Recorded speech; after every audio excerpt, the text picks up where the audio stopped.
Hi guys, so I'm talking about my Planning for Diverse Learners project. So I am not a practicing teacher, so I created a mock classroom. I based some of the students off of a practicum, a third grade practicum that I was in this past year. But I did change some things around, so it's not exactly like the students that were in the classroom. So the four students that I talk about are Simon, Nancy, Nikki, and Jane. All their situations are really different. Simon, I chose to talk about that he was gifted and talented because this is something in the past few weeks that I actually did my reflection paper 2 on. So I decided that I should definitely incorporate that into this paper as well. That's actually one of the students that I based off of that I saw in my practicum school actually. So I definitely wanted to incorporate him. Nancy, so she was an IEP, a student who has an IEP. Her parents and grandparents were born in China and moved to the United States about 20 years ago. She comes from a really larger power distance culture. However, she really struggles with her work during instruction. She can't comprehend her information very well and struggles with reading and writing. Jane, she is an EL in my paper.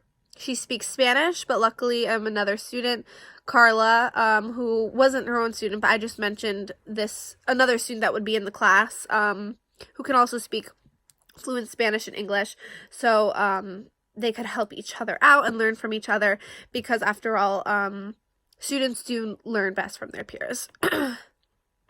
And lastly, Nikki is an African American student. He comes from a middle-class family with a high context culture. His family is very supportive of him.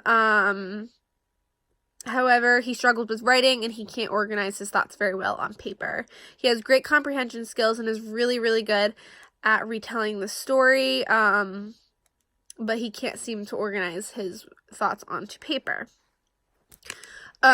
So my content objective was students will be able to read a text about Martin Luther King Jr., understand the information being read, and write a summary paragraph on how he fought for equality. So this is a second grade classroom.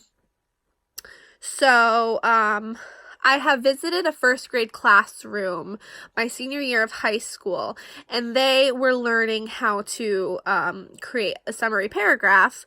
So because the second grade class is behind, that is actually what they're learning normally, what a first grade classroom would be learning.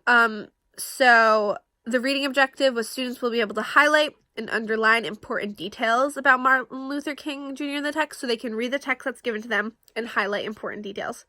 Writing. Students will be able to write a summary paragraph on how Martin Luther King fought for equality. The speaking objective was students will be able to read a classmate's summary paragraph to give feedback. And listening is students will be able to actively listen to their partner read their summary paragraph. So those were my objectives. They slightly have to be modified due to their learning needs. I emphasize that a lot in my paper based on the different standards. So the student Simon, who excels and is a gifted and talented student, he will be receiving the same text as them. I want to make that clear because even though he is ahead of the rest of his classmates, he still needs to learn basic, content information, important leaders in U.S. history, such as Martin Luther King Jr. So he will have the same text. However, his writing assignment will be different. So what the students were given is like a sandwich graphic organizer. I'm sure you guys have seen this when you're in elementary school or middle school. It's a really great way for students to like visually see how they're supposed to organize it, and then based off their organizer, then they can put it into a paragraph and put all their thoughts and ideas all together. So he will actually have a different graphic organizer, which I attached at the bottom of my paper. I think it was appendix C. Yep, and it's an essay writing sandwich diagram, so it's slightly different from the rest of theirs. So I also chose to say a sandwich graphic organizer, not a burger, because culturally you just need to be careful. You know, some students may be vegetarians, some may not even know what a hamburger is. It sounds crazy, but it's true. So I was very careful about that.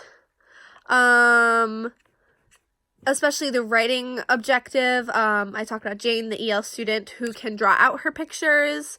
And then also in her notebook, on top of, she will actually still create a paragraph, but write it in Spanish. So her article that's given to her is in Spanish. It's translated in Spanish, so she can still take part and learn about Martin Luther King Jr. Because she just moved here, she is at the WIDA level 1. So she really has little to no English skills at all. So she has to draw pictures in her graphic organizer, and then Carla can help her label and translate important key terms. Also in her notebook that she's writing her summary paragraph on, she will also have her own personal dictionary, and she can have that for herself to refer to always whenever she needs it, and for the future. Nikki, he doesn't like working one-on-one with a teacher, another student. He feels the pressure. He has ADHD and he is on medication, which causes him to become easily irritated or tired because it makes him not sleep well at night. So he'll put in a group of 3, and that will accommodate his needs, and it takes away the pressure of working one-on-one. So overall, that is what they're doing. Assessment ideas. So I thought, a great way to assess students on this would be an exit slip before they leave at the end of the day. The exit slip will ask students to only give one detail, on how Martin Luther King Jr. fought for equality in America based on what they read in the article and what they wrote about. So hopefully they would be comprehending this information, that they can remember it so well that they can put it on paper, and to accommodate with students who struggle with writing their thoughts on paper. They will receive a different exit slip from the rest of the class that offers like multiple choice questions, or true or false questions. And then the exit slip for Jane can be translated into Spanish. That way, those students can read their options, think about what they read, and circle the correct answers accordingly. They will be given extra time if need be. And that's 2. So overall, that's the basics of my paper. When you read my paper, you will learn a little bit more about it, and you can see the different sandwich graphic organizers that I chose to use. And I also have a link to a possible article that they could be reading. I found it from scholasticnews.org. So I look forward to hearing your feedback, and let me know anything else I can do to better or change my paper. Thank you so much.